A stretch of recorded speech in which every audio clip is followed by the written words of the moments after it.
professor de filosofia. Né? Bom.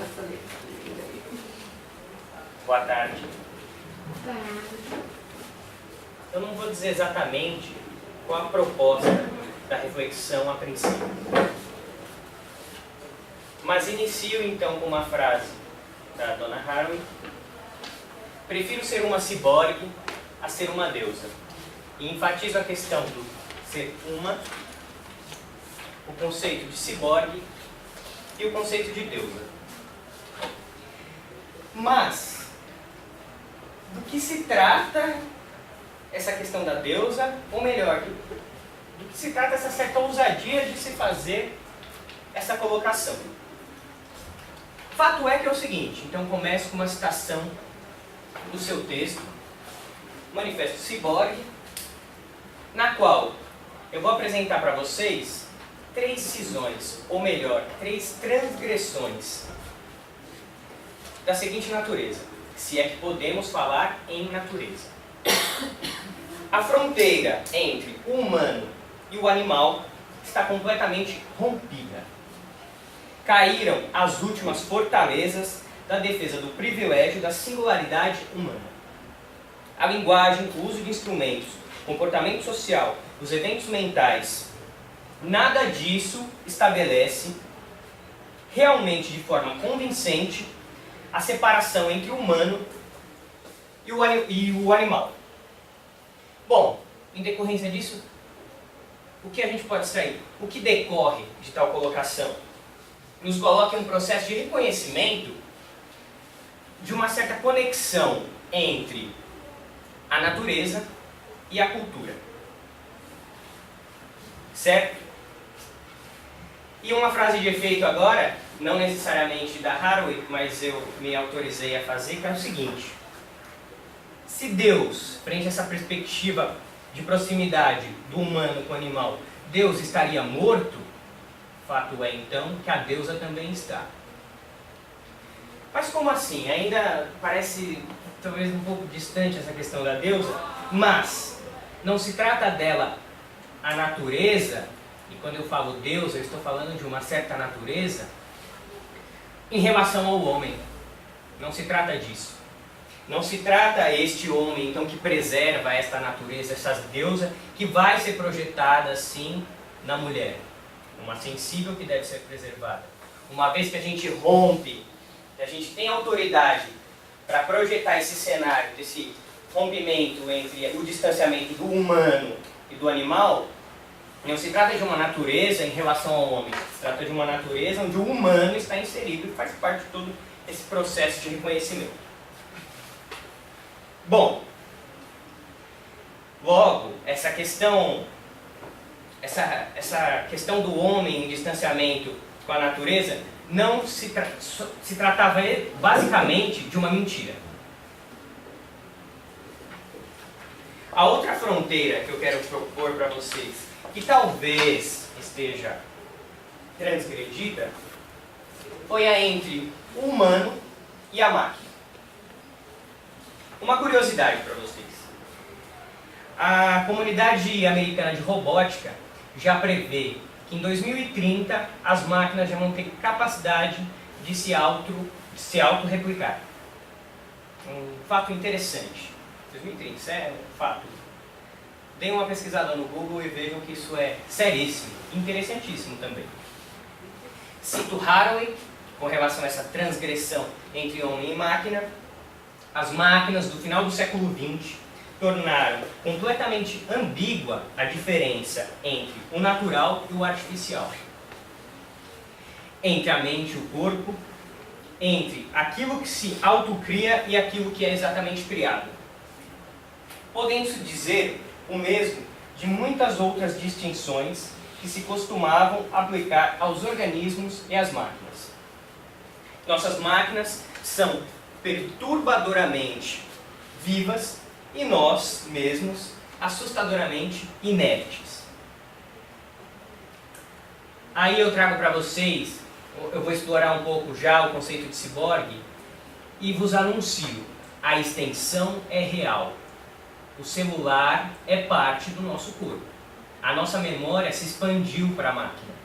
Você não decora as coisas, seu celular guarda as informações para você, seu computador guarda as informações para você. O que isso significa? Do que se trata o corpo, então?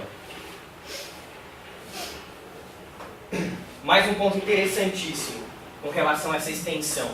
Os heróis estão mortos. Em que sentido? Aqueles especiais que têm poderes obsoletos. Não há espaço mais para Batman e Superman. O lugar agora é do super soldado. Super soldado que qualquer um se avista e vai fazer parte desse corpo de supostos novos heróis. Ironicamente, é claro, que não se tratam de forma alguma de heróis. Se tratam de armas, se tratam de máquinas. Por fim, cabe explorar a angústia sofrida em função de uma imprecisa fronteira entre o físico e o não físico, que é uma decorrência dessa segunda transgressão que eu falei. Cito então novamente mais um trecho. Os dispositivos microeletrônicos são tipicamente as máquinas modernas. Eles estão em toda parte, são invisíveis. A maquinaria moderna, o chip de silício,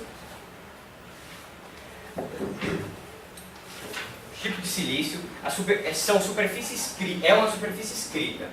Ela está esculpida em escalas moleculares, sendo perturbada apenas pelo ruído atômico.